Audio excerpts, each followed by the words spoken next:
The account health page provides an overview of your seller's accounts, adherence to the performance targets, and policies required to sell on Amazon. To ensure a great experience for customers, Amazon might take action on these metrics if they do not comply with their targets. Amazon regularly reviews the performance of all sellers and notifies them when they're off target. The intent of this report is to give sellers the opportunity to improve their performance before the issue affects their ability to sell. Occasionally, seller accounts with very poor performance are immediately deactivated. The account health page is deeply integrated on eManic. Log into your eManic OneWorld suite and click on Dashboard. By default, the dashboard page takes you to the seller health page.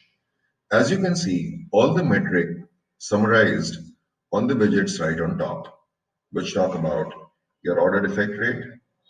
The limits of all of these rates are also defined.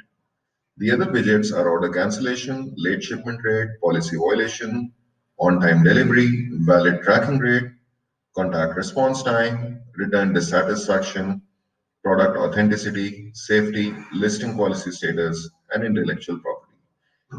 It's important that you focus on the widgets which are highlighted as either fair or bad. Below, if you scroll down, you will find details on each of the widgets that have been provided on top.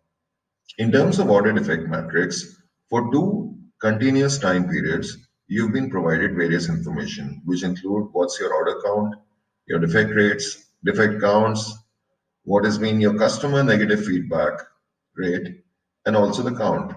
What is the A to Z claim rate and the count, the chargeback rates and the chargeback counts.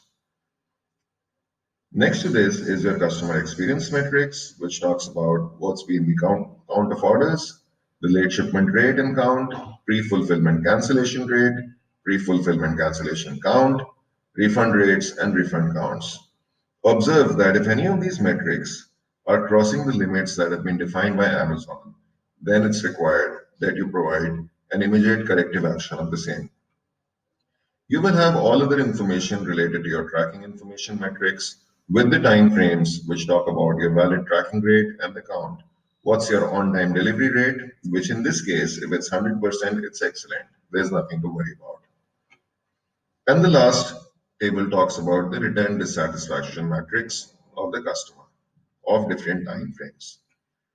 This report is updated on a real-time basis, and it's important that you do look at this report at least once in a week to know what is going right and what is going wrong and take corrective actions accordingly.